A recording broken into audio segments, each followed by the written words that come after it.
नमस्कार, घटना चक्र बुक वीडियो के इस शैक्षणिक मंच पर आपका स्वागत है। हमारा उद्देश्य है ज्ञान को सरल, स्पष्ट और सुलभ रूप में आप तक पहुंचाना। आइए आरंभ करते हैं अध्ययन और सफलता की इस यात्रा को। नमस्कार। आज हम इतिहास के पन्नों में थोड़ा गहरा उतरते हैं और वहां से निकालते हैं 3 ऐसी कहानियां जिनकी गूंज आज भी सुनाई देती है। एक शानदार साम्राज्य के बचे खुचे खंडरों की कहानी, एक ऐसी आस्था की कहानी जिसकी नींव बहुत मजबूत है, और एक ऐसी लड़ाई की तपिश जिसने सचमुच भारत का नक्शा ही बदल कर रख दिया। तो चलिए इन 3 कहानियों में गोता लगाते हैं और समझने की कोशिश करते हैं कि ये जो शब्द हैं न, शक्ति, पहचान, विरासत, इनका असली मतलब क्या है। और एक बड़ा सवाल कि इतिहास आखिर अपनी यादें छोड़ता कैसे है। क्या वो सिर्फ खंडरों में बसता है, या किताबों में, या फिर किसी सिर्फ एक निर्णायक दिन की कहानी में। तो हमारी पहली मंजिल, चलिए चलते हैं दक्षिण भारत के उस शक्तिशाली साम्राज्य की ओर जिसका नाम ही था जीत का शहर। जी हाँ, विजयनगर। एक ऐसी जगह जिसकी दौलत और जिसकी शान के चर्चे दुनिया भर में होते थे। जरा सोचिए, हम सब पहुंच गए हैं 15वीं सदी में। दुनिया आज से बहुत अलग थी और भारत में एक ऐसा साम्राज्य अपने पूरे उफान पर था जिसकी बराबरी दुनिया की किसी भी महान सभ्यता से की जा सकती थी।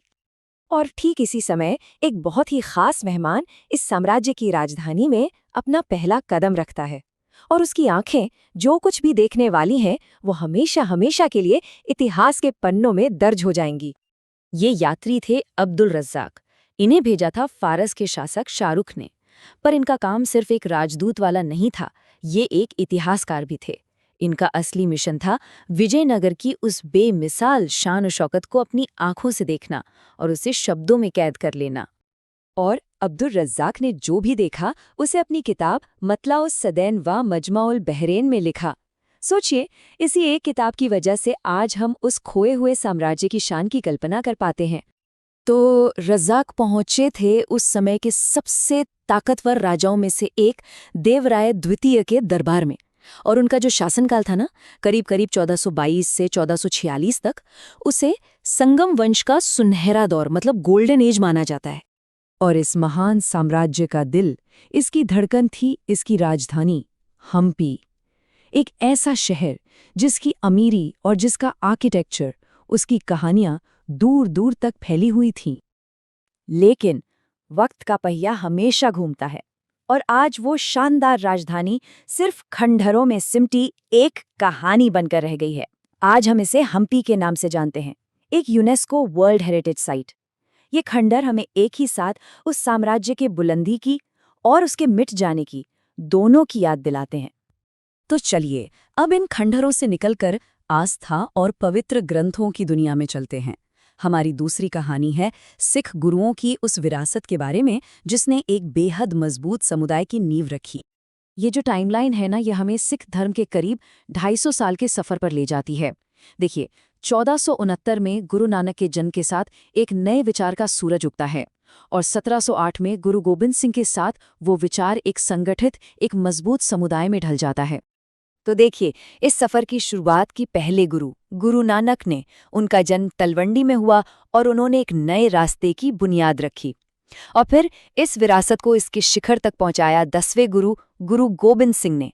उनका जन्म पटना में हुआ और उन्होंने ही सिख पंथ को एक योद्धा समुदाय यानी खालसा का रूप दिया। देखिए, हर समुदाय की अपनी एक जुबान होती है, अपनी एक लिपि होती है। सिख धर्म को अपनी अलग पहचान देने में गुरुमुखी लिपि का बहुत बड़ा हाथ है।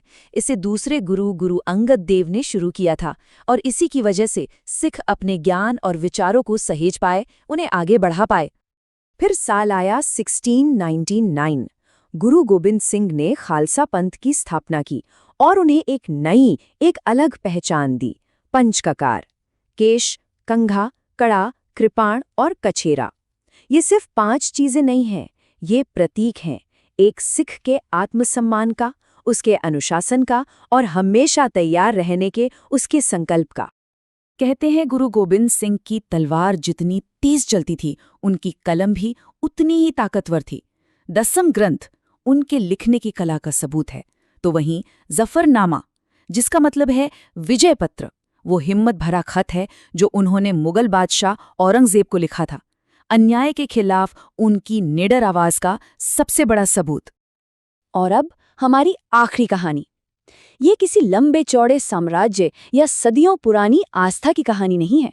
ये कहानी है सिर्फ एक दिन की। एक ऐसा दिन जिसने हिंदुस्तान के इतिहास का रुख ही मोड़ दिया। हम बात कर रहे हैं पानीपत की लड़ाई की।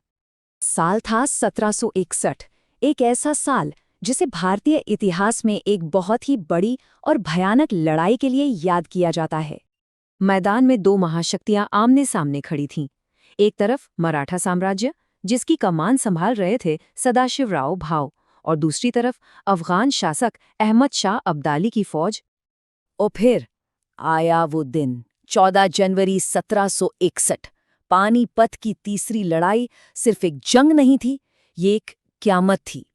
इस एक दिन की हार ने उत्तर भारत में मराठा साम्राज्य के फैलने के सपने को चकनाचूर कर दिया और हिंदुस्तान के मुकद्दर की कहानी हमेशा के लिए बदल गई। तो विजयनगर के वो खामोश खंडहर, गुरुओं के वो जिंदा शब्द और पानीपत के मैदान की वो गूंजती हुई चीखें, ये तीनों कहानियां हमें एक ही बात सिखाती हैं कि विरासत कई रूपों में जिंदा रहती है।